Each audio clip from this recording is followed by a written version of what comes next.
Tennis alert, high drama in the Paris Masters. As we approach the thrilling quarter-finals of the Paris Masters, only 8 contenders remain in the prestigious tournament unfolding in the heart of France. Jannik Sinner has emerged as the clear frontrunner for the title after the surprising elimination of Carlos Alcaraz, who was ousted in his initial match by Cameron Norrie.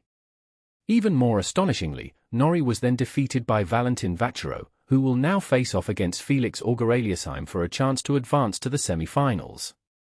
In other matches, Alexander Bublik is set to take on Alex de Minaur, who has already secured his place at the upcoming ATP Finals. Meanwhile, Alexander Zverev faces a daunting challenge against Daniil Medvedev.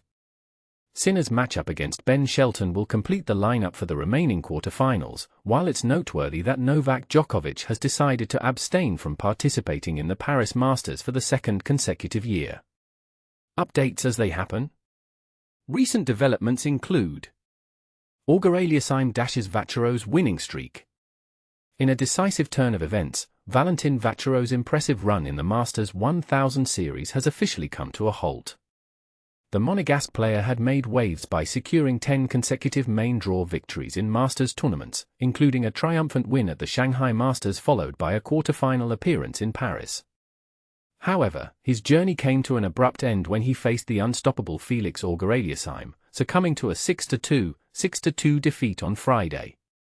Despite this setback, Vacherot is anticipated to make significant progress in the world rankings, potentially rising to around number 30, which will likely earn him a seed position at the upcoming Australian Open. On the other hand, Auger-Aliassime has successfully kept his dreams of qualifying for the ATP Finals alive. Sabalenka reflects on her outbursts. Aryna Sabalenka finds herself at the WTA Finals in what has been a rollercoaster 2025 season for the reigning number 1.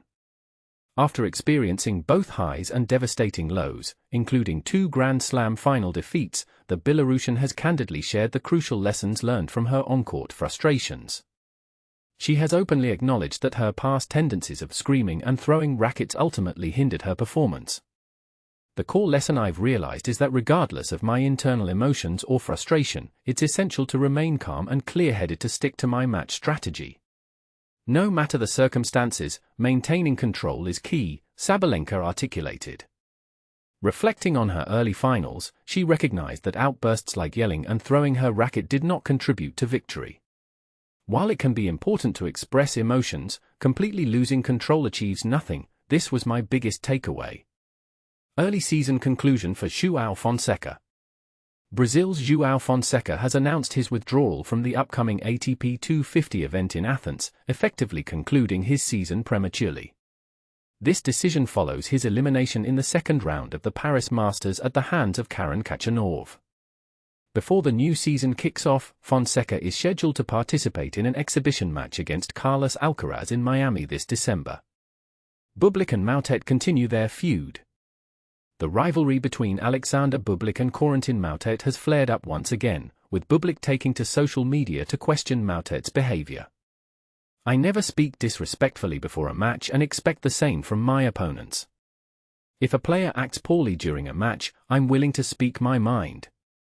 I found his prior remarks perplexing, especially considering he faced the risk of losing in front of his home crowd, adding unnecessary pressure on himself, Bublik said, referring to their earlier confrontation. De Minaur's joyful ATP Finals qualification. In a delightful turn of events, Alex de Minaur discovered his qualification for the ATP Finals unexpectedly during an interview with the Tennis Channel. His place at the year-end tournament was secured after his win against Karen Khachanov at the Paris Masters. Reflecting on this great news, he remarked, "I had no clue about it before, making this the best news I've received in ages." The chatter surrounding the ATP Finals over the past few weeks has been overwhelming, so learning that the victory guaranteed my spot was a relief. Andy Murray takes on a new role. Surprisingly, Andy Murray has signed on for an unexpected partnership with Albert Bartlett, the UK's top supplier of potato products. He will feature in an advertisement campaign running through December across various media platforms. Murray expressed enthusiasm about the collaboration, stating, "I'm thrilled with how these ads turned out. Working with the Albert Bartlett team was enjoyable, and I even picked up a few culinary tips, which will come in handy at home." Bublik dismisses Alcaraz comparisons. In a recent interview, Alexander Bublik rebuffed a reporter's attempt to compare his playing style to that of Carlos Alcaraz. "You simply cannot draw comparisons between Carlos and me in any regard. I genuinely admire him and have respected his game since his early days in Australia. It would be a disservice to both of us to disrespect him in that way. I've become better at shot selection, essential for my success as the season draws to a close, and I hope to keep this trajectory going." Sinner expresses concern over condition. As Jannik Sinner prepares to face Ben Shelton, he has openly expressed worries about not being at his best performance level.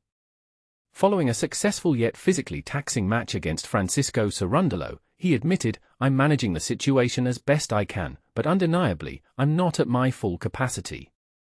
I'm hopeful that today's match, which was less strenuous and concluded in under an hour and a half, is encouraging. I expect to have a good night's sleep tonight." Alcaraz under fire for attitude. Carlos Alcaraz has faced criticism regarding his attitude following his exit from the Paris Masters, where he was seen arguing with his coach mid-match during his defeat against Cameron Norrie. French journalist Ben Shelton commented, "His body language did not convey confidence. Getting frustrated with himself and showing discontent is unacceptable." Champions like Nadal, Djokovic, and Federer have demonstrated that winning often means performing poorly but still emerging victorious through sheer will and humility. Alcaraz should ensure he doesn't allow his ego to overshadow his performance. Djokovic faces hostility. In an unexpected incident, Novak Djokovic encountered a hostile reaction while attending a basketball game in Athens with his son, Stefan. When his image appeared on the arena's big screen, the crowd's response was less than welcoming, resulting in noticeable boos. Good morning, tennis fans. Welcome to our continuous coverage of the latest happenings at the Paris Masters and the wider tennis world. Stay tuned for updates as we deliver the most significant stories of the day.